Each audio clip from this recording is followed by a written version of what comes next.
The conference chamber aboard the Valorian flagship Eternal Dominion gleamed with the cold perfection that characterized every aspect of the Galactic Empire's existence. Admiral Kethros stood before the holographic display, his 4 arms crossed in a gesture that his species reserved for moments of absolute certainty. Around him, representatives from 47 member worlds watched with varying degrees of interest as the blue and green planet rotated slowly in the projection field. "This is Earth," Kethros announced, his translator rendering his clicking speech into the common tongue. "A minor world on the outer rim of the Orion Spur. Population, 8 billion. Technological classification, barely space-capable. Military threat assessment, negligible." A rippling sound echoed through the chamber as several delegates expressed their amusement. The Zenthari ambassador, a crystalline being whose thoughts manifested as colored light patterns, pulsed with ochre skepticism. "Then why does this primitive world warrant our attention, Admiral?" Kethros manipulated the controls, and the image zoomed to show a sleek spacecraft hovering near one of Earth's orbital stations. "Because 3 cycles ago, they launched this probe beyond their star system. It crossed into Valorian territory. When our patrol vessels intercepted and detained the craft for inspection, the humans sent this." The hologram shifted to display a human face. The being had pale skin, dark hair graying at the temples, and eyes that held an unsettling steadiness. When it spoke, every translator in the room worked to convey the message. "I am Secretary General Chen of the United Earth Government. Your forces have unlawfully detained our exploration vessel, Pioneer's Dream, and its crew of 12. We demand their immediate release. This is your only warning. Return our people unharmed within 72 standard hours, or face the consequences." The chamber erupted in a cacophony of alien laughter, whistles, and electromagnetic bursts of derision. Only a few delegates remained silent, studying the human's expression with more careful attention. "Consequences!" General Thaxmore bellowed, his reptilian snout curling in what passed for a grin among his kind. "A species that still uses chemical propulsion threatens the Galactic Empire with consequences." Kethros raised one of his primary arms for silence. "Indeed. Their audacity is remarkable. Our intelligence indicates they possess no faster-than-light capability, no energy shields, and their most powerful weapons are crude nuclear fission devices, yet they issue ultimatums to an empire that spans 12,000 star systems." Ambassador Lissa of the Taurian Collective leaned forward, her feline features thoughtful. "Have they been informed of our military capabilities? Perhaps this is simple ignorance rather than defiance." "They have been informed," Kethros confirmed. "We transmitted a complete overview of Imperial strength, fleet compositions, technological superiority, historical conquest records. We even showed them footage of the Carthax subjugation, where we pacified an entire stellar civilization in 46 hours. Their response was to repeat their warning." The Zenthari ambassador's light patterns shifted to crimson curiosity. "What happened to their probe and crew?" "Standard detention protocol. The crew is held in comfortable conditions on outpost Zeridia 7. The probe is undergoing technological analysis, primitive, as expected. Fusion engines, basic sensor arrays, nothing that poses any conceivable threat." "Then we have 2 options," spoke Chancellor Vex, the Empire's senior diplomatic authority. His ancient voice carried the weight of 3 centuries of service. "Return their people and equipment, acknowledging that their warning has merit, or refuse and demonstrate to this upstart species the price of threatening the Empire." Kethros's mandibles clicked rapidly, a sign of agitation. "With respect, Chancellor, the second option is the only logical choice. If we capitulate to demands from a pre-FTL civilization, our authority throughout the galaxy will be questioned. Every minor world will believe they can issue ultimatums to the Empire with impunity." "The Admiral speaks wisdom," General Thaxmore agreed. "We must respond with strength, a demonstration of force, Nothing excessive. Perhaps a surgical strike on their military installations. Show them the cost of their insolence, then offer terms of surrender. Chancellor Vex's eye stalks swiveled to observe the assembled delegates. Are there any objections to this course of action? Ambassador Lissa raised a paw hesitantly. Have we considered why they issued such a warning? Confidence in the face of overwhelming odds suggests either insanity or hidden capability. The Taurian collective learned long ago that predator species and humans evolved as pursuit predators often possess surprising resourcefulness. Noted, Kethros said dismissively. However, our scans of their planet show no evidence of hidden technology. No antimatter production, no quantum weapons, no dimensional manipulation. They are exactly what they appear to be, a young species playing at being powerful. The vote was called. 43 delegates supported military action. Only 4 abstained, none opposed. Then it is decided, Chancellor Vex declared. Admiral Kethros, you will lead a task force to Earth's system, neutralize their military capabilities, force their surrender, and establish imperial authority. Use whatever force you deem necessary, but avoid excessive civilian casualties. The Empire is not cruel, merely firm. Kethros saluted with all 4 arms. It will be done, Chancellor. I anticipate the campaign will last no more than 3 standard days. The holographic display showed Earth rotating peacefully, unaware of the decision that had just sealed its fate, or so everyone in that chamber believed. 3 weeks later, the Imperial Task Force emerged from hyperspace at the edge of Earth's solar system. Kethros reviewed his fleet with satisfaction from the command deck of the Eternal Dominion. 12 battle cruisers, 30 destroyers, and countless support vessels. More than sufficient to subjugate 100 worlds like Earth. All ships report ready status, his tactical officer announced. Energy weapons charged, missile batteries loaded, boarding parties prepared. Excellent. Open a communication channel to Earth. Let them know we have arrived to answer their warning. The main view screen flickered to life, showing the interior of what appeared to be a military command center on Earth. Secretary General Chen stood at its center, surrounded by uniformed officers of various nationalities. His expression remained as calm as it had been in the recorded message 3 weeks prior. Admiral Kethros, Chen said, acknowledging him by name. I see you received our message. Indeed, Kethros replied. And I have come to deliver the Empire's response. You have 3 options. Surrender immediately and accept imperial governance. Resist, and we will destroy your military capacity before forcing your surrender, or attempt to flee, in which case we will pursue, and bombardment will be significantly more severe. Choose wisely. Chen's eyes never wavered. You were warned, Admiral. 72 hours to return our people. That deadline passed 11 days ago. Your people remain unharmed in our custody, Kethros said, allowing a note of condescension to enter his voice. They will be returned after your surrender, along with your primitive probe. But first, you must accept the reality of your situation. You cannot threaten the Galactic Empire. You cannot resist us. You cannot even damage our ships with your crude weapons.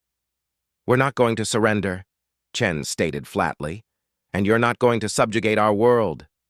Thaxmore, commanding one of the flanking battle cruisers, growled into the communication network. Then you will be destroyed, human. Your defiance ends now. Chen looked directly at the camera, and for the first time, something shifted in his expression. Not fear. Not anger. Something that Kethros would later struggle to identify. Admiral, I want to tell you something about humanity, about Earth. You see our planet as weak because we lack your technology. You see us as primitives because we haven't conquered the stars yet. But you've made a fundamental miscalculation. And what is that? Kethros asked, more amused than curious. You assume that technological advancement is the only measure of dangerous capability. You assume that because you can build bigger ships and more powerful weapons, you're automatically superior in every way that matters. Chen leaned closer to the camera. But you've never fought a species like us, Admiral. You've conquered civilizations that developed in peaceful sectors, that evolved on gentle worlds, that advanced through cooperation and calculation. You're about to discover what it means to fight a species that evolved in hell. Kethros's mandibles clicked in irritation. Poetic but meaningless. Tactical. Target their largest military installation. Firing solution, precision strike. Let's end this delusion. Target locked, the tactical officer confirmed. North American Continental Defense Complex. Population density, minimal. Firing. A lance of concentrated energy, bright as a small sun, leaped across the void. It struck Earth's atmosphere, burning through the air itself as it descended toward the military base, designated as the primary target. Then something impossible happened. The energy beam stopped, not dissipated, not deflected. Simply stopped, suspended in mid-air approximately 10 kilometers above the surface, its destructive force contained within a sphere of what appeared to be absolutely nothing. "What?" Kethros began, but Chen's voice cut through his confusion. "Did you really think we issued that warning without the means to back it up? Did you honestly believe we'd reveal ourselves to a galactic civilization without preparation?" Chen's expression was grim. "You should have returned our people, Admiral." The sphere containing the energy discharge suddenly collapsed inward, compressing the Imperial weapon's power into a point no larger than a pinhead. Then, just as suddenly, it reversed trajectory. The beam shot back into space, moving faster than any Imperial sensor could track. It struck the Eternal Dominion square in its forward shield array. The shields, designed to withstand the combined firepower of an entire planetary defense network, held for exactly 1.3 seconds before catastrophically failing. The beam burned through 2 decks before dissipating, venting atmosphere and causing immediate casualties. Alarms screamed throughout the flagship. Kethros gripped his command station, his 4 arms trembling with shock rather than fear. "Impossible! They have no energy manipulation technology. Our scans showed nothing." "Your scans showed what we wanted you to see," Chen replied calmly. "Did you think a species that developed under constant threat, that evolved fighting each other for tens of thousands of years, that survived multiple extinction-level events naturally occurring on our world, would be foolish enough to show all our cards when first contact was made by detention of our people?" General Thaxmore's face appeared in a comm window, scales flushed dark with rage. "All ships! Open fire! Saturate their entire planet! Turn it to glass!" "Wait," Kethros began, but it was too late. Dozens of Imperial ships unleashed their full arsenals simultaneously. Energy beams, kinetic missiles, plasma torpedoes, and exotic weapons systems humanity hadn't even developed names for, yet all streaked toward Earth. None of them reached the planet. As the massive barrage entered Earth's orbital space, something emerged from the darkness. Hundreds of them. Thousands. Ships that hadn't been there moments before, as if they'd simply phased into existence.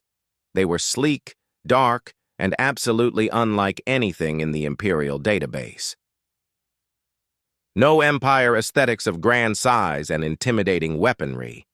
These were efficient, predatory, designed with only one purpose in mind. "Stealth technology," the tactical officer whispered, his voice hollow with disbelief. "They were here the entire time, cloaked, watching us." The Earth ships didn't use conventional weapons. They released what looked like small metallic spheres, each no larger than a human fist. The spheres accelerated to impossible velocities, moving with precision that suggested not just advanced targeting computers, but something far more sophisticated. Artificial intelligence. True artificial intelligence, not the limited tactical systems the Empire employed. The spheres struck Imperial ships with surgical precision. Not at the heavily armored sections, not at the shield generators, at the joints. The connection points between hull sections, the vulnerable spots where different components met, places that required intimate knowledge of Imperial ship design to even identify, let alone target while moving at relativistic speeds.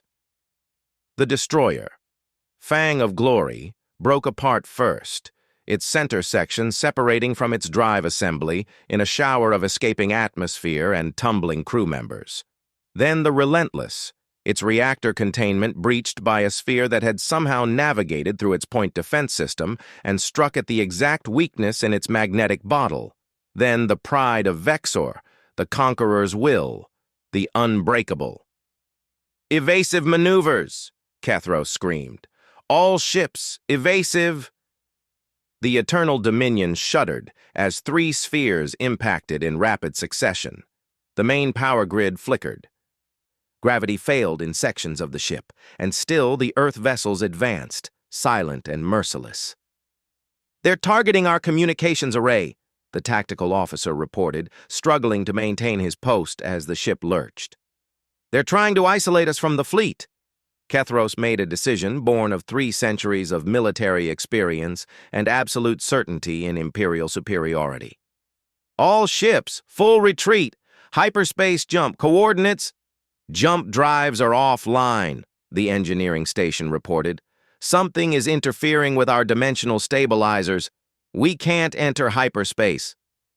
Chen's face reappeared on the view screen, his calm demeanor unchanged despite the chaos visible in the background of the Imperial flagship. "You're not leaving, Admiral. Not until we've made our point perfectly clear. You came to our home. You threatened our people. You fired on our world. And now you're going to learn the most important lesson in our entire history." "What lesson is that?" Kethros demanded, his voice breaking with a mix of rage and dawning fear. Chen's expression hardened. "Never threaten a human's home. Never." The Earth ships ceased their attack as suddenly as they'd begun. The Imperial fleet hung in space, battered but not destroyed. Of the 42 combat vessels that had entered the system, 19 were completely disabled. 8 had been destroyed outright. The rest were damaged to varying degrees. Kethros's tactical display showed something that chilled his blood far more than the battle itself. More ships were appearing, bigger ones. These weren't sleek attack craft. These were massive, ugly things, clearly designed for overwhelming firepower rather than stealth, and they were taking up positions around every remaining Imperial vessel. "Admiral," Chen continued, "we're going to release your crews in escape pods. You're going to return to your empire. And you're going to deliver a message for us." "What message?" Kethros asked, the fight gone from his voice. "That Earth is no longer requesting the return of our people. We're demanding it. And if they're not safely back in this system within the next 72 hours, we're going to assume they've been harmed." "If they've been harmed?" Chen paused, letting the silence speak for him. "Well, Admiral, you've just witnessed what we consider a warning shot. Imagine what our actual military response would look like." The transmission ended. Within the hour, Imperial personnel were being evacuated into escape pods, systematically extracted from their disabled ships by human boarding parties that moved with disturbing efficiency. Kethros found himself in one of those pods, surrounded by shell-shocked crew members, watching as Earth's ships methodically stripped his fleet of anything valuable while leaving just enough intact for the survivors to limp home. As his pod accelerated away from the battlefield, Kethros saw something on the pod's limited sensor display that would haunt him for the rest of his life. More human ships, dozens of them, hundreds, emerging from positions throughout the solar system, having remained cloaked and undetected the entire time. Earth hadn't shown its full strength, not even close. The battle hadn't been humanity defending itself desperately against overwhelming odds. It had been a carefully calculated demonstration, a measured response designed to send a specific message. The message was clear. Earth had been ready for this fight. They'd been ready long before first contact. And the Galactic Empire had absolutely no idea what kind of species they'd just provoked. The Imperial Senate chamber had never been so quiet. 200 delegates from across the Galactic Empire sat in stunned silence as Admiral Kethros completed his report. The holographic recordings of the battle played above them, showing Imperial ships being systematically dismantled by a force that shouldn't have existed. Chancellor Vex's eye stalks drooped with what might have been despair. "Let me ensure I understand correctly, Admiral. A single pre-FTL civilization defeated a full Imperial task force using technology we cannot identify, cannot counter, and, most disturbingly, cannot detect until they choose to reveal it." Kethros stood at attention, though his posture showed the weight of his defeat. "That is correct, Chancellor. Furthermore, our analysis suggests the humans deployed less than 15% of their available forces during the engagement. The ships that engaged us appeared to be primarily defensive craft. We detected signatures suggesting far larger vessels remained cloaked throughout the encounter." "Impossible," hissed General Thaxmore, though his conviction sounded hollow even to himself. "No species develops such advanced technology without leaving traces we can detect, without building the industrial infrastructure we can observe from orbit. Their planet shows no signs of the manufacturing capacity necessary for such a fleet." Ambassador Lissa, who had abstained from the original vote to attack Earth, spoke carefully. "Unless they didn't build it on their planet, or unless their manufacturing methods are fundamentally different from ours. The Taurian archives contain legends of ancient civilizations that developed technology through biological means rather than mechanical. Perhaps humanity has discovered methods we've never considered.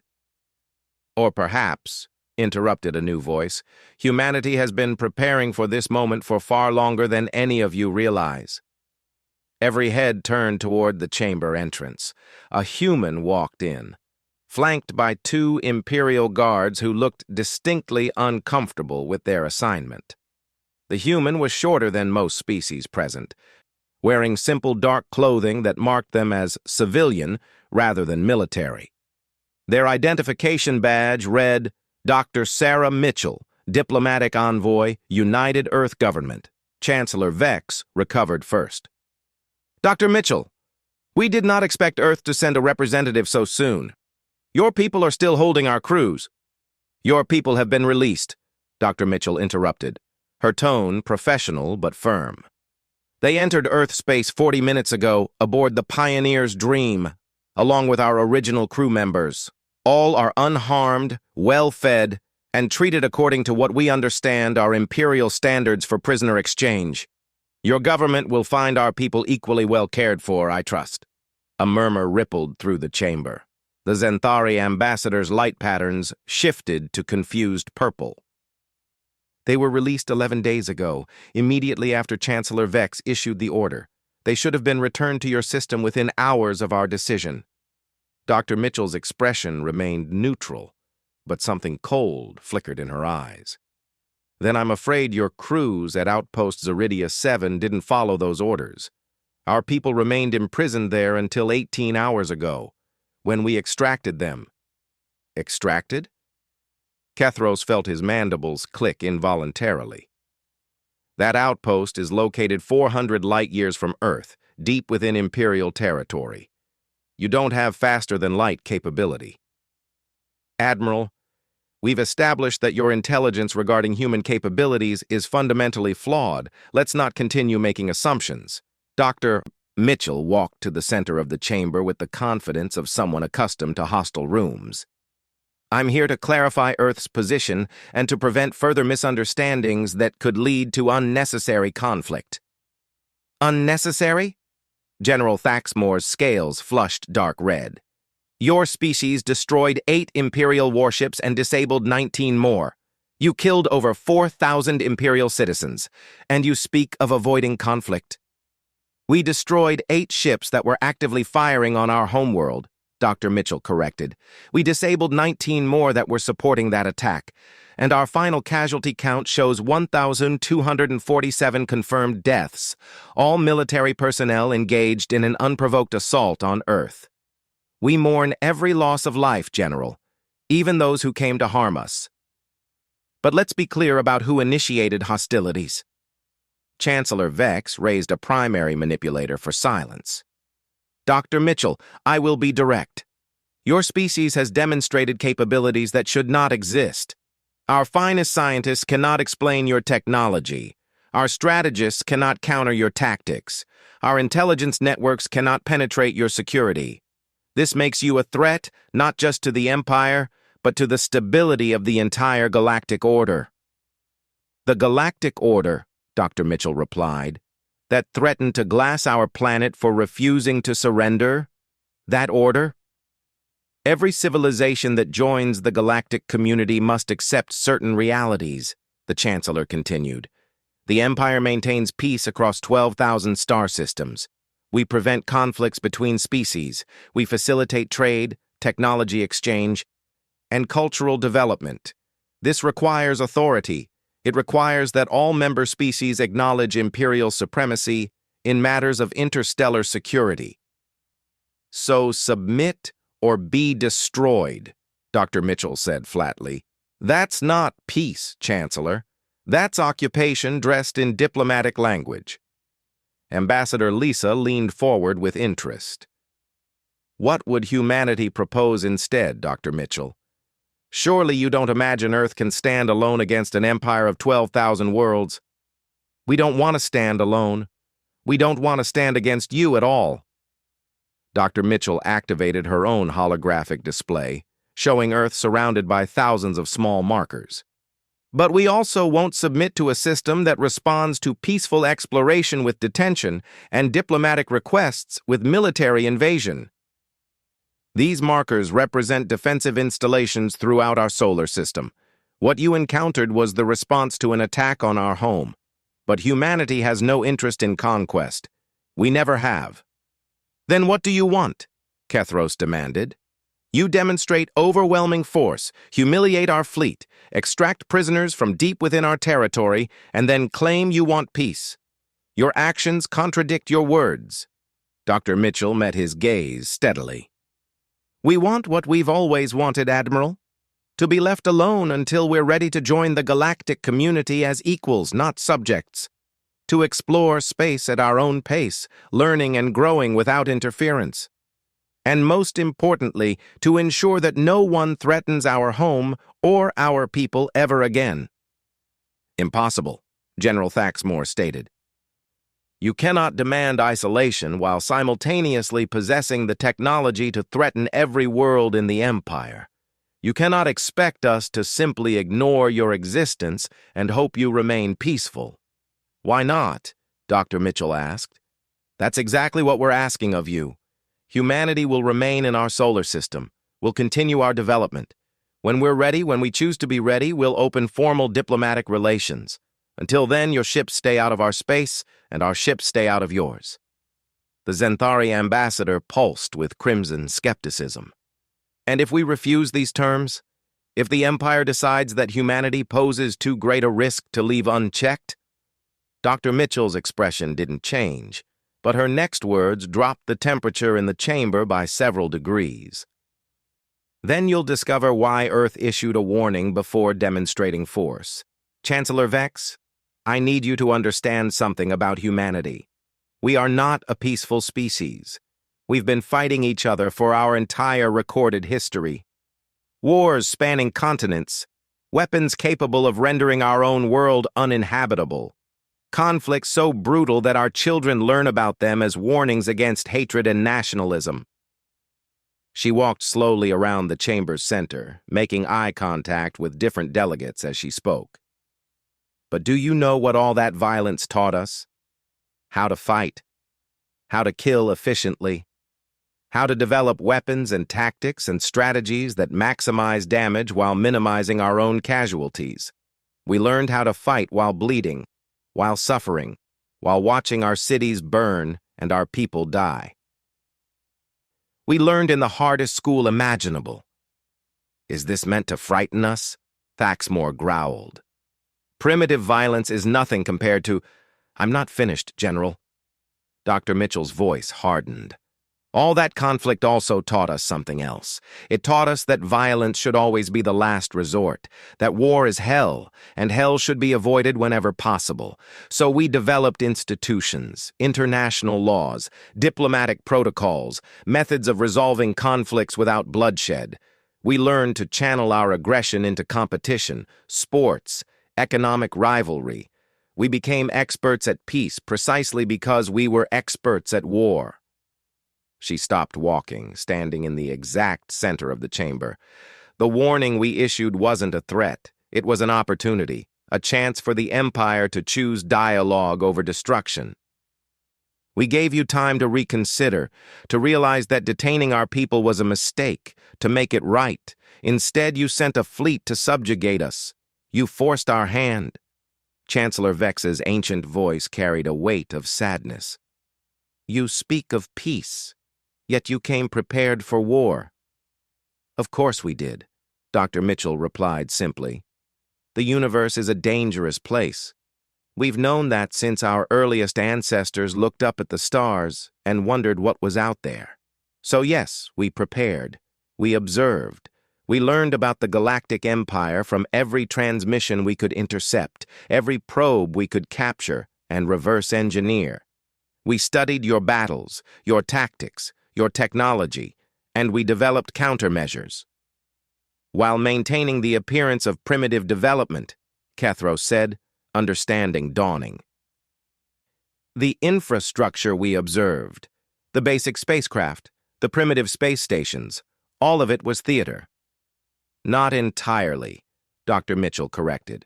Those installations serve civilian purposes, scientific research, commercial space development, satellite maintenance. But yes, our military infrastructure was deliberately hidden. We've had stealth technology for longer than you've been watching our world. We've had quantum computers powerful enough to simulate entire battlefields and develop optimal strategies. We've had artificial intelligence sophisticated enough to coordinate thousands of autonomous weapon systems simultaneously. She pulled up another holographic display, this one showing a timeline. Your first observation probes entered our solar system 47 years ago. You thought you were being subtle, but we detected them within days. For nearly 5 decades, we've been preparing for the possibility of hostile contact, the entire human species working toward a single goal: survive first contact with whatever might be out here among the stars. Ambassador Lace's feline features showed genuine curiosity. And if that first contact had been peaceful? If we had approached with friendship rather than conquest? Dr. Mitchell's expression softened slightly. Then we would have greeted you as friends. The defensive preparations would have remained dormant, and humanity would have joined the galactic community with open arms. We hoped for that outcome. We planned for it. But we also planned for this outcome, for an empire that sees newcomers as subjects rather than equals. You paint the Empire as villains, Chancellor Vex said quietly.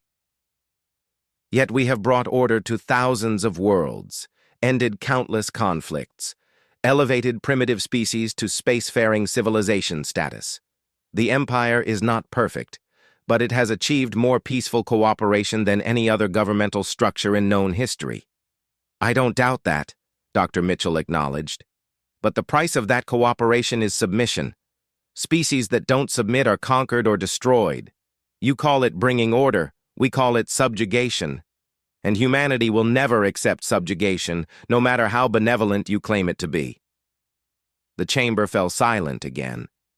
Finally, the Zenthari ambassador spoke, their light patterns shifting through colors that suggested deep contemplation. What happens now?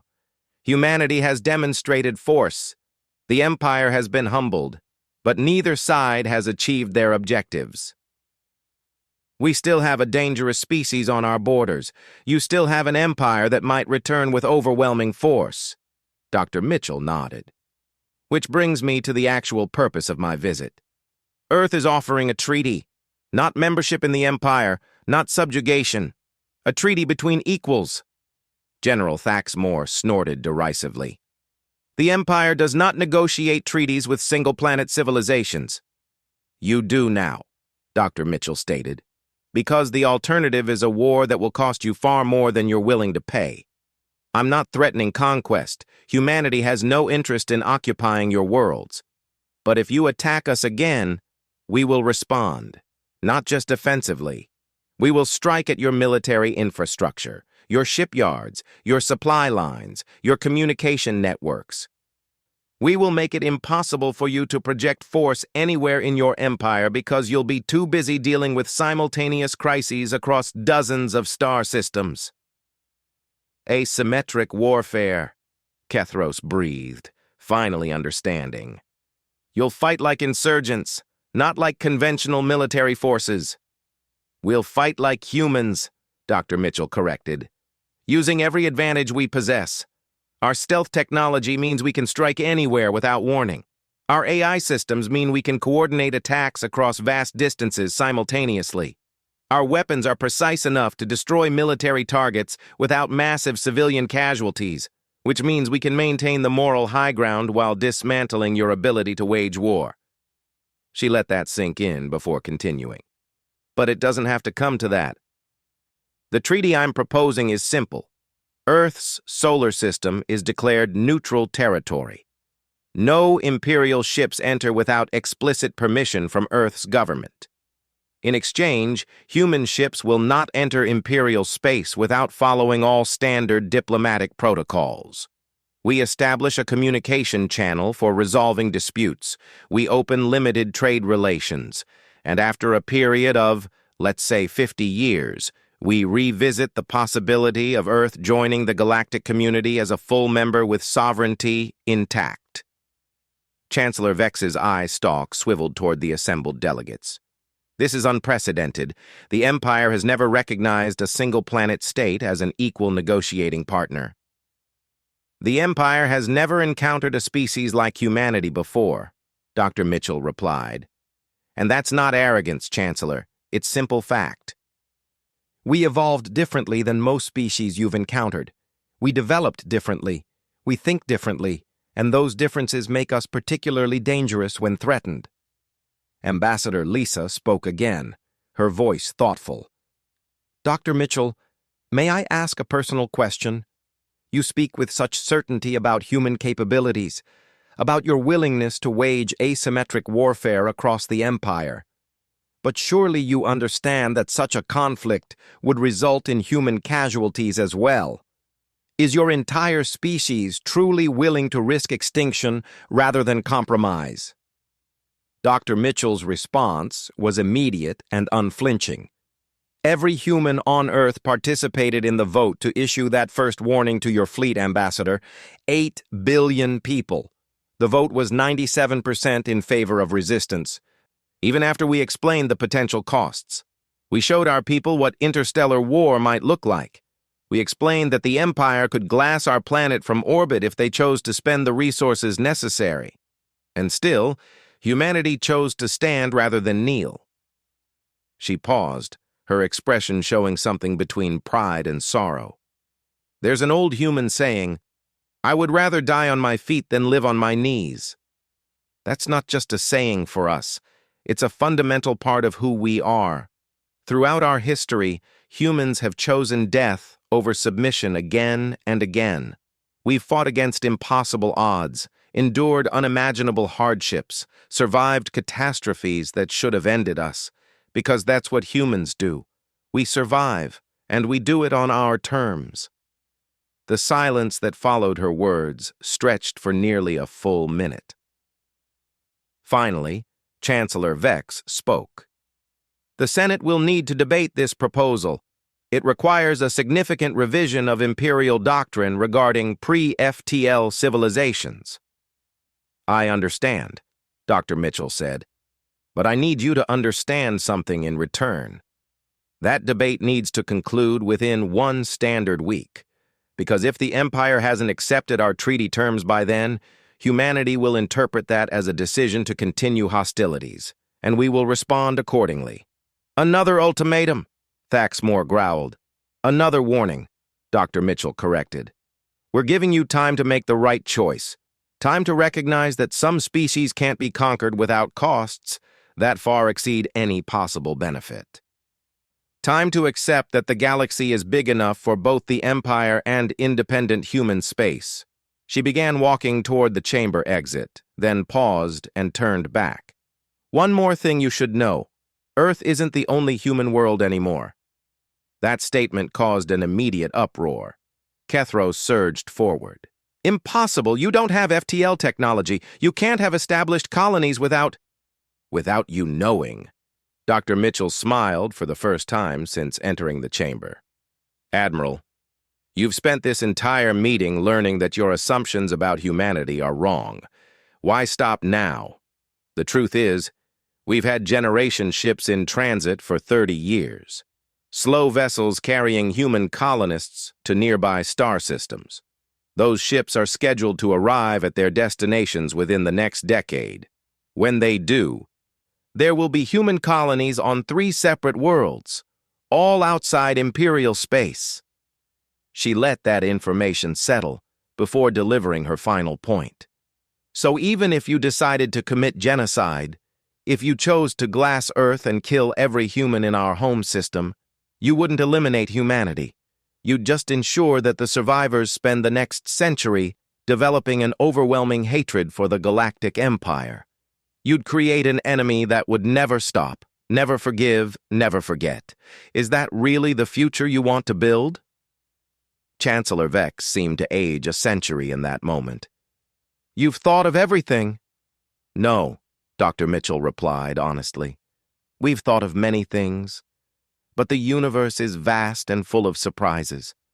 I'm certain the Empire has capabilities we haven't anticipated, just as you've discovered we have capabilities you didn't expect.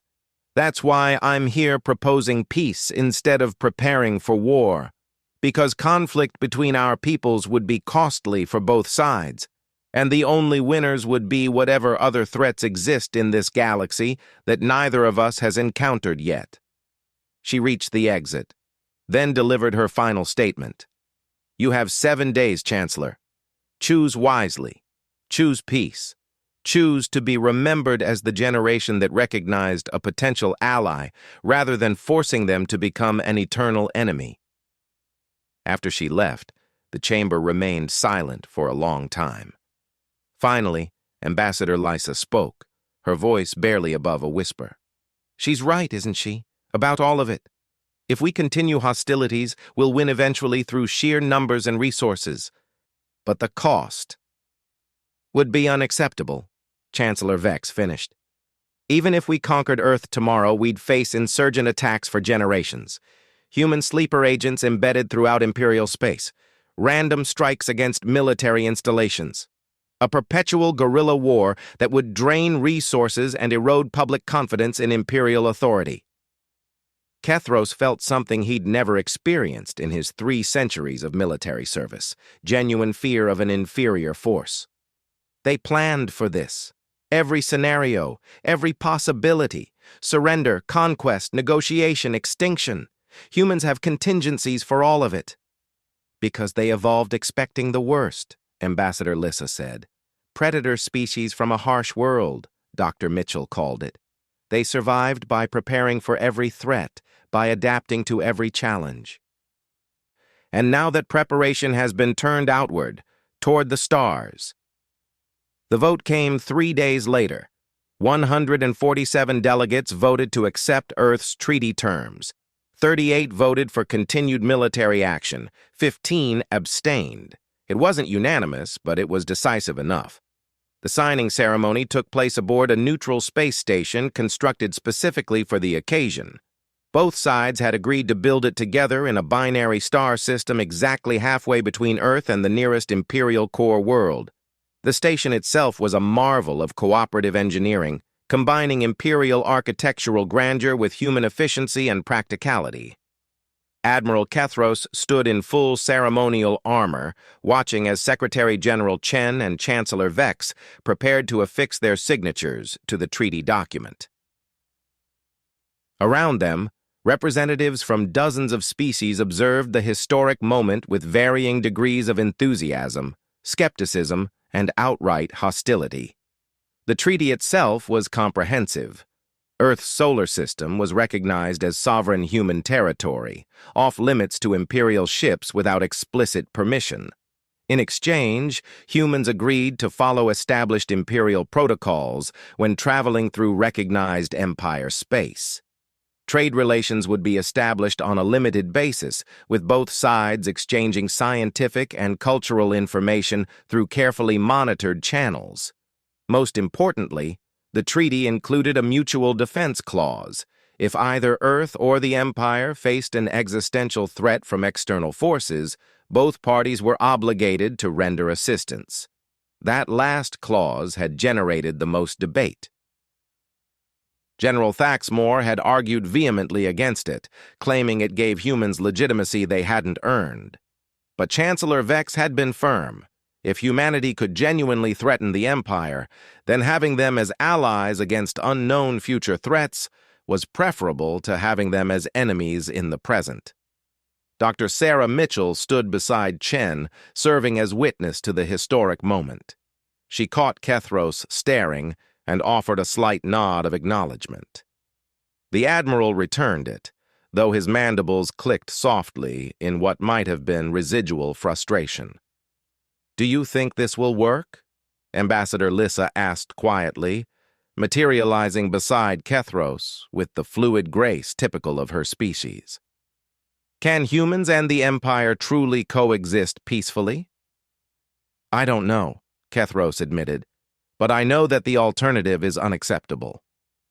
Dr. B. Mitchell was right about that, at least. A war with humanity would be like nothing the Empire has faced before.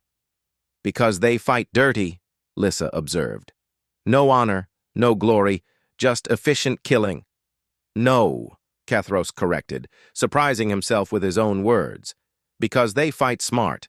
Every tactical decision we've analyzed from their engagement with our fleet shows careful consideration of minimizing casualties while maximizing strategic impact. They could have destroyed every ship in my task force.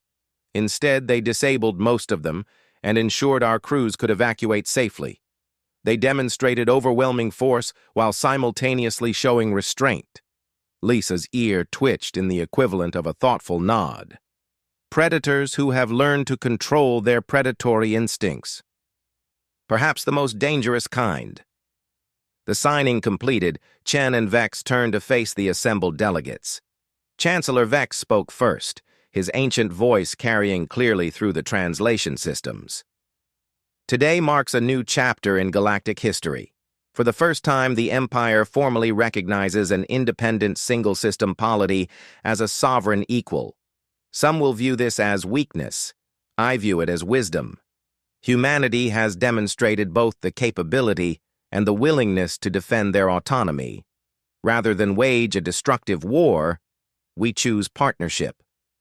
Chen spoke next, his words more direct. "Earth enters this agreement with hope but not naivety. We understand that true trust between our peoples will take time to develop. We're prepared to be patient, but we're also prepared to defend ourselves if necessary. This treaty represents a choice, the choice to build something better than endless conflict. We hope the Empire honors that choice as faithfully as we intend to." The ceremony concluded with an exchange of gifts. Chancellor Vex presented Chen with a data crystal containing the complete archive of imperial history spanning 20,000 years. Chen reciprocated with a similar crystal holding the entirety of human art, literature, music, and scientific knowledge. Both leaders understood the gesture's significance, transparency as a foundation for trust. As the delegates began dispersing, Dr. Mitchell approached Admiral Kethros directly. "Admiral, may I have a moment of your time?" Kethros gestured affirmatively with two of his arms. "Dr. Mitchell, I assume this isn't a social call." "Not entirely," she admitted. I wanted to speak with you personally because you'll be commanding the Imperial forces stationed near our border region. I thought it might be useful to establish a direct line of communication. To prevent misunderstandings, Kethros said, understanding immediately. Exactly. Both our peoples are going to be nervous for a while. Imperial captains might make mistakes. Human pilots might get too close to the boundary. Having a direct channel to resolve issues quickly could prevent minor incidents from escalating. Kethros studied the human carefully. You're very concerned with preventing escalation. More so than I'd expect from someone whose species just humiliated the Empire's military. Dr. Mitchell's expression became somber. Admiral, I'm going to tell you something that isn't in any of our official communications. The battle in Earth's solar system wasn't a triumph for us. Yes, we won. Yes, we proved we could defend ourselves. But do you know how the human population reacted when we broadcast the battle footage? Kethros indicated he did not. Horror, Dr. Mitchell said quietly. Absolute horror at what we'd done, at the lives lost, at the violence we'd unleashed. There were celebrations, certainly, but they were tempered by grief. We held memorials for your dead, Admiral. Humans across Earth lit candles and observed moments of silence for Imperial soldiers we'd killed, because despite everything, despite the threat you represented, we understood that those were thinking, feeling beings following orders, people with families and hopes and dreams. She paused, collecting herself. That's the part about humanity the Empire doesn't understand yet. We're extremely good at violence, but we hate it. Every death weighs on us. Every battle costs us something beyond just resources and lives. It costs us pieces of our humanity. So yes, I'm very concerned with preventing escalation, because I never want to see human ships firing on Imperial vessels again. And I suspect you feel similarly about sending your people into battle against us. Kethros felt his respect for this human growing despite himself. You're correct. The footage of our engagement has been analyzed by every military academy in the Empire. What disturbs our strategists most isn't your technology or tactics. It's your precision, your ability to disable our ships without destroying them when you chose to show restraint. It suggests a level of control that only comes from extensive practice and deep understanding of the psychological costs of warfare. Because we've been practicing on each other for 10,000 years, Dr. Mitchell said. We know war too well, Admiral. We know its patterns, its escalations, its inevitable tragedies. That's why we're so invested in making this peace work, because the alternative keeps us awake at night. Before Kethros could respond, an alarm began sounding throughout the station. Red emergency lights flickered to life. His communication implant immediately received a priority military transmission. All Imperial forces to alert status. Unknown vessels detected entering the Kelthera system. Configuration unknown. Energy signatures do not match any known species. Dr. Mitchell's own communication device activated simultaneously. She listened for a moment, her expression growing grim.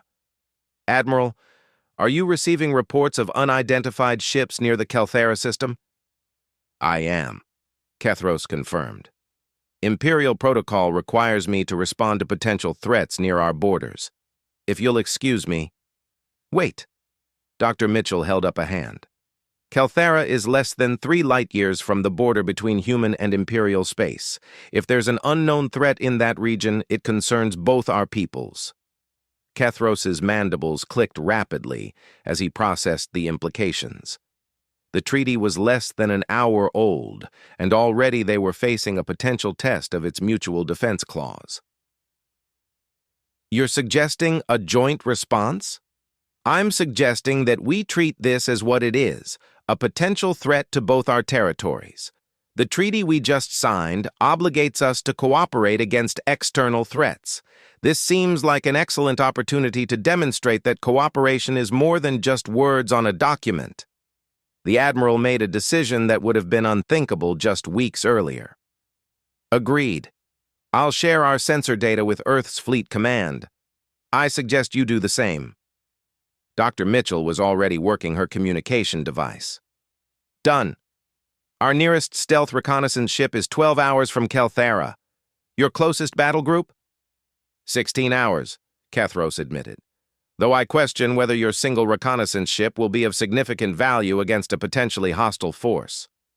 Admiral, that reconnaissance ship carries enough firepower to level a small moon, but more importantly, it can observe without being detected and relay real-time intelligence to both our fleets. Let it scout ahead, assess the threat, and then we can coordinate our response based on actual data rather than assumptions. The next 16 hours passed in tense coordination between species that had been shooting at each other just 3 weeks prior. Human and Imperial communication officers worked side by side in the station's command center, sharing sensor data and tactical information with a professionalism that impressed everyone present. The human reconnaissance ship, designated Ghost Eye-7, reached Kelthera first and immediately transmitted detailed scans. The images that appeared on the command center's main display drew gasps from multiple species. 6 vessels, each larger than anything humanity or the Empire had ever constructed, hung in orbit around Kelthera's primary inhabited world. Their design was organic, almost biological, with smooth curves and surfaces that seemed to pulse with internal light. They weren't attacking. They weren't communicating. They were simply there, surrounded by a perimeter of smaller craft that could have been drones or fighters. "Have they made any hostile moves?" Chancellor Vex asked, having remained at the station specifically to observe how the new human-Imperial cooperation functioned. "Negative," reported the human communications officer, a young woman named Lieutenant Park. "But they've completely blockaded the planet. Nothing is getting in or out. Kelthera's government has been transmitting distress calls for the past 8 hours. Kelthera is an Imperial protectorate," Kethros noted. "Population 14 million, mixed species colony, minimal military capacity. If these unknown vessels are hostile, those colonists are defenseless." "Then we need to break that blockade," Chen said firmly. He'd also remained at the station, understanding that the first true test of the treaty would set precedents for decades to come. "Admiral, what's your fleet's estimated time of arrival?" 90 minutes. 3 battle cruisers, 12 destroyers, support vessels. Sufficient to engage these unknowns, though their size is concerning. "Our battle group is 2 hours out," Dr. Mitchell reported. "Lighter than yours in terms of ship count, but our vessels carry more advanced weapon systems. I suggest we coordinate our arrival to maximum effect." General Thax Moore, monitoring the situation from his flagship, interjected via communication link. "With respect, this is an Imperial matter. These are Imperial citizens under threat. We should handle this without human interference." "General," Chancellor Vex said with surprising force, "the treaty specifically covers mutual defense against external threats. These vessels are unknown, potentially hostile, and operating near human space as well as our own. This is exactly the type of scenario the Mutual Defense Clause was designed to address. We will coordinate with Earth's forces." Thax Moore's dissatisfaction was clear, but he acknowledged the order.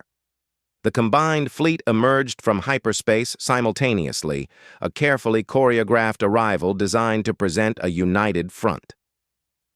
Imperial vessels formed the center line, their imposing mass and heavy armor serving as the primary defensive element. Human ships took flanking positions, their smaller profiles and stealth capabilities allowing them to maneuver for optimal tactical advantage. The unknown vessels reacted immediately. The organic-looking ships began emitting a strange harmonic frequency that caused sensor systems across both fleets to fluctuate. Then they spoke. Not through radio waves or standard communication protocols, but directly into the minds of every sentient being present. "We are the harvesters. We claim this world and its resources. Depart or be processed." The voice, if it could be called that, carried undertones of absolute certainty and complete indifference to the fleets before it. Kethros felt his limbs go cold. The Harvesters.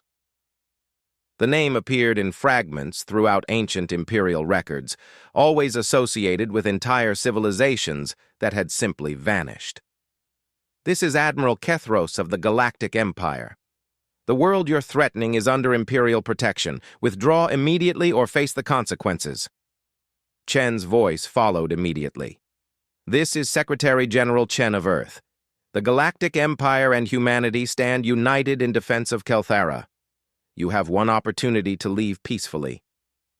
The response was laughter, cold, mechanical laughter that somehow conveyed amusement and contempt simultaneously.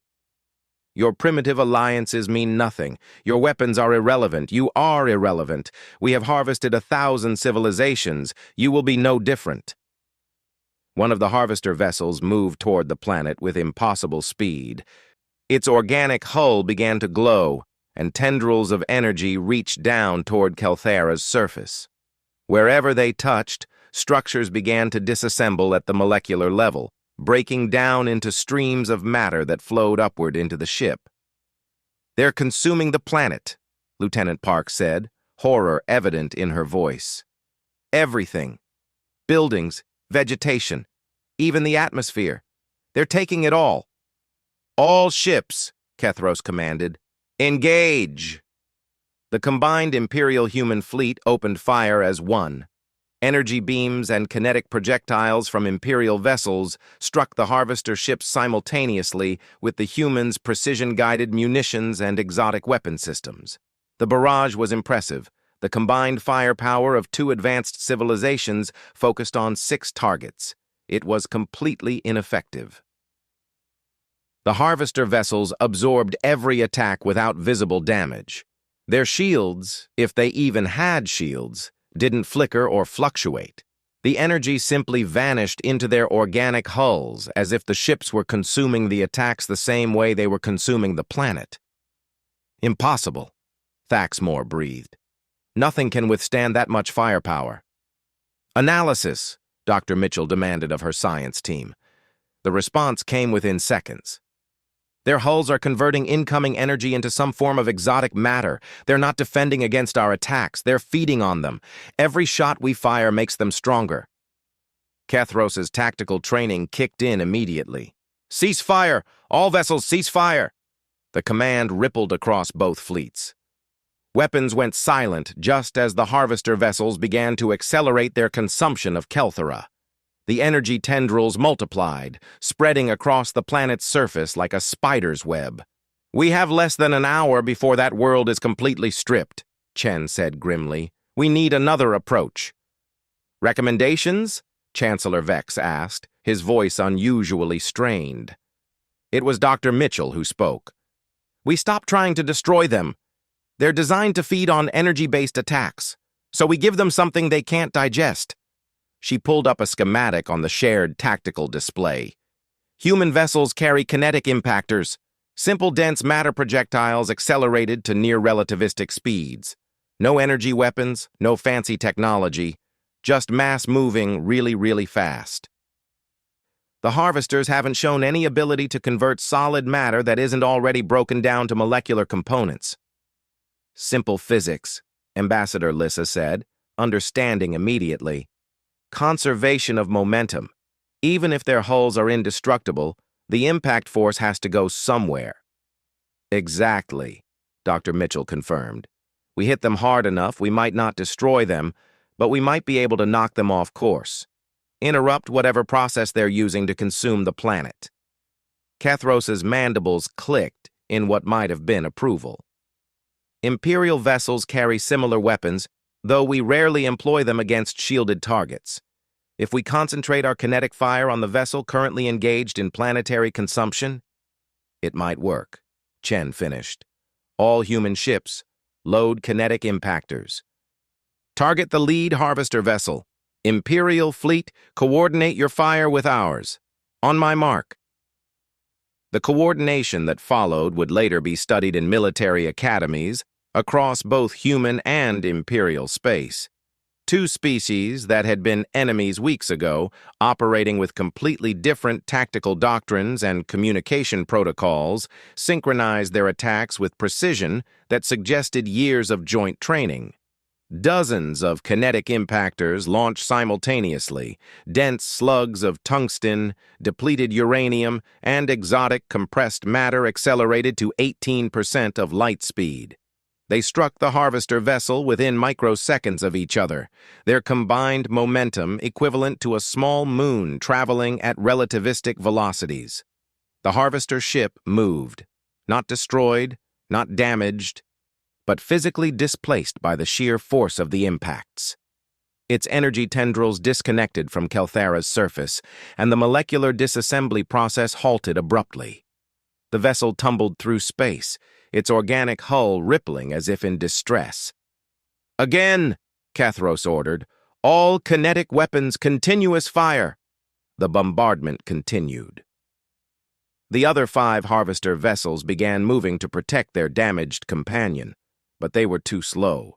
The combined fleet had found a weakness, and they exploited it ruthlessly. Kinetic projectiles hammered into the harvester vessels from multiple angles, each impact driving them further away from Kelthara. Then something changed. The harvesters stopped trying to shield themselves. Instead, they began to retreat, moving away from the planet with increasing speed. As they withdrew, that same telepathic voice echoed through every mind present. "Interesting. You primitive species have demonstrated unexpected resourcefulness. We will remember this. We will return. And next time, we will adapt." The 6 vessels accelerated to speeds that should have been impossible for their mass, vanishing into the depths of space faster than any sensor could track. Within minutes, they were gone, leaving behind a scarred planet and 2 fleets that had just faced something neither had imagined possible. The command center aboard the neutral station erupted in controlled chaos as tactical officers from both species attempted to process what had just occurred.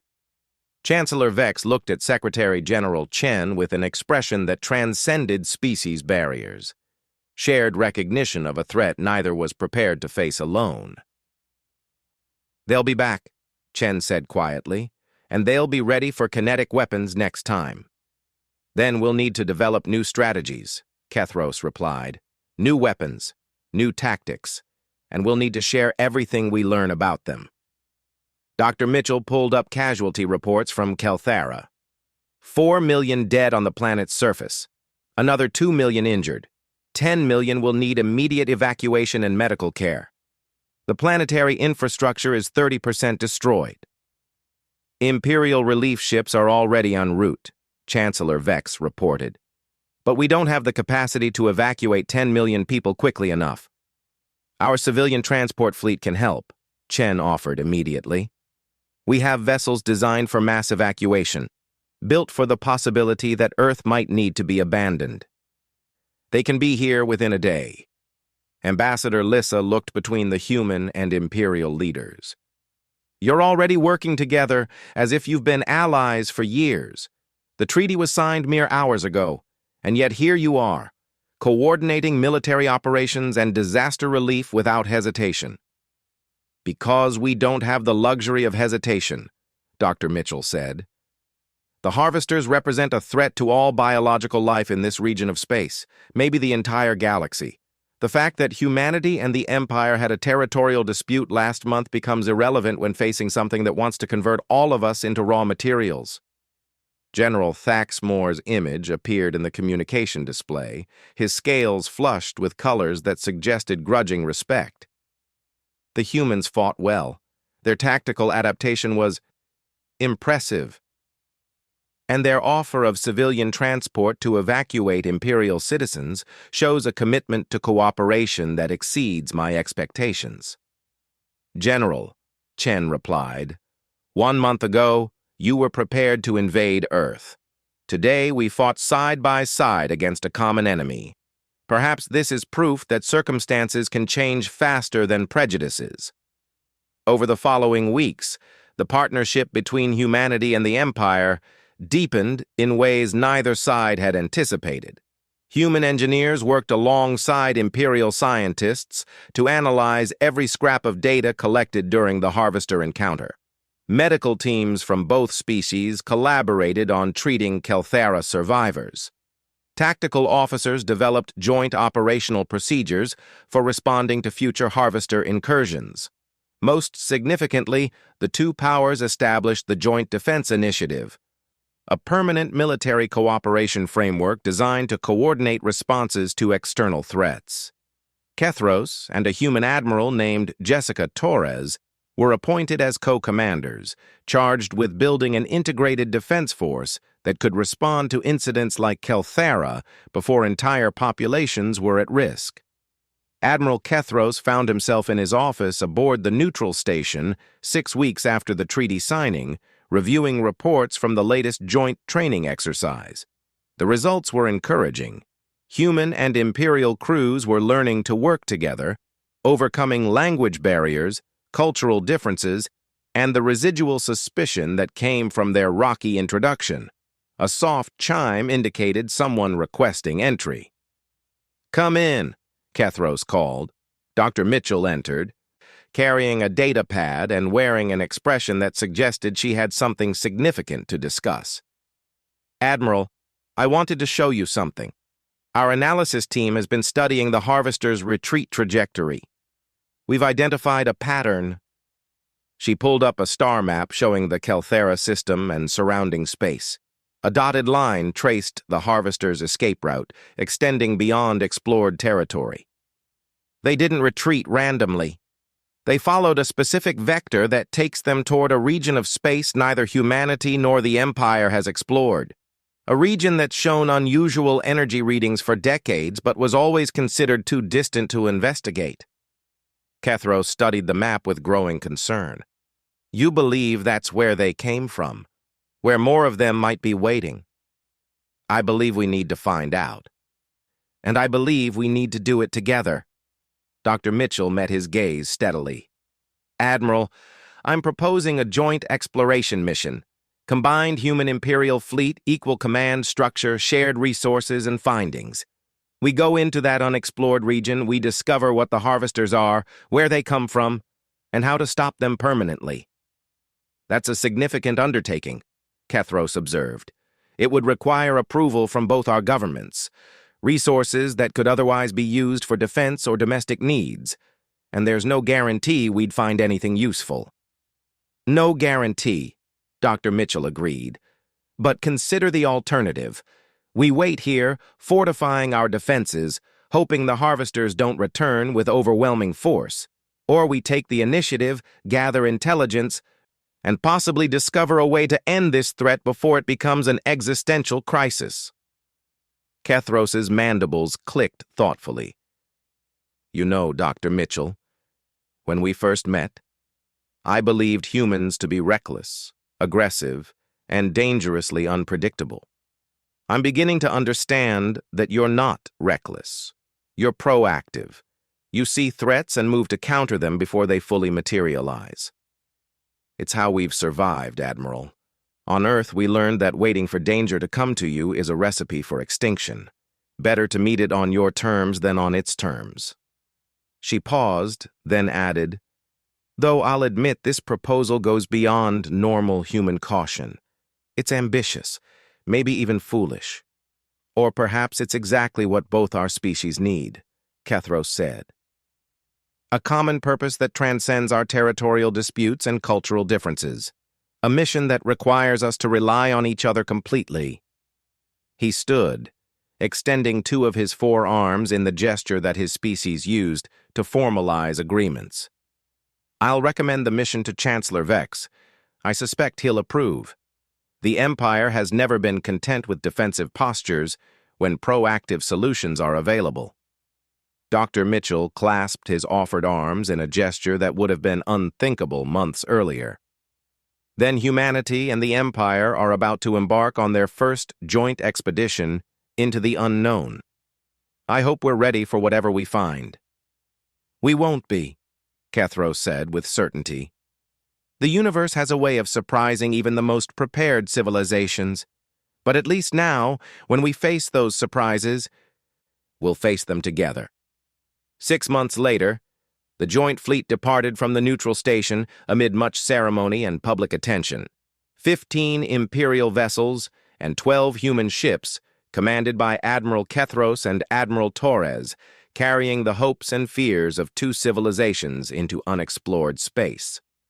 Secretary General Chen and Chancellor Vex stood together on the station's observation deck, watching the fleet disappear into the star field. "Do you think they'll find the harvesters?" Chen asked. "I think they'll find something," Vex replied. "Whether that something is the harvesters, another threat entirely, or perhaps even potential allies, I cannot predict. But I know that whatever they discover, we're better positioned to face it together than we would have been as enemies." Chen nodded slowly. "It's strange. A few months ago, I was preparing speeches for Earth's government about potential human extinction at Imperial hands. Now I'm hoping a joint human-Imperial fleet succeeds in an exploration mission that will benefit both our peoples." "The universe moves quickly, Secretary General. Alliances shift. Former enemies become trusted partners. Species that thought they understood the galaxy discover they know nothing at all." The Chancellor's eye stalks focused on the now empty space where the fleet had been. "But perhaps that's not strange at all. Perhaps that's simply the natural order of things. Adaptation, evolution, growth through unexpected partnerships." "The harvesters taught us something valuable," Chen observed. "They showed us that there are threats in this universe that neither humanity nor the Empire can face alone. That our squabbles over territory and sovereignty become meaningless when confronted with something that views all biological life as nothing more than raw materials to be consumed. They also taught us that we're stronger together than apart," Vex added. "Your kinetic weapons, our fleet coordination, your precision, our power, human creativity combined with Imperial resources. It's a formidable combination." Chen smiled slightly. "I wonder what other species in the galaxy think of all this. Earth being granted sovereignty. Humanity and the Empire working together. It must seem bizarre to civilizations that have known Imperial dominance for centuries." "Oh, it's causing quite a stir," Vex confirmed. 3 more species have approached the Empire requesting sovereignty agreements similar to Earth's treaty. 2 others are inquiring about joining the Joint Defense Initiative. Your species' refusal to submit has inspired others to reconsider their own relationships with Imperial authority." "Is that a problem?" Chen asked carefully. "Surprisingly, no. Chancellor's advisors initially predicted chaos, but what we're seeing instead is revitalization. Species that had grown complacent under Imperial protection are now taking more active roles in their own defense and governance. The Empire is transforming from a dominant authority into something more like a federation of independent powers working toward common goals. All because Earth issued a warning," Chen said softly, "and backed it up when that warning was ignored." "Yes," Vex agreed, "though I suspect history will remember it differently. The recordings that have spread throughout the galaxy don't focus on the battle or the treaty. They focus on Kelthera, on 2 species that had just been fighting each other, joining forces immediately to defend innocent lives. That's the image that resonates: humanity and the Empire standing together against the darkness. Above them, stars glittered in the endless void, full of promise and threat in equal measure. Somewhere among those distant lights, the joint fleet was beginning its mission, and somewhere else, perhaps, the harvesters were preparing for their next attempt at consumption. But for the first time in recorded history, 2 powerful civilizations stood ready to face whatever came not as conquerors and conquered, but as equals. Partners who had learned through hard experience that the universe was too vast and too dangerous for any species to face alone. Earth had issued a warning. The Galactic Empire had chosen war.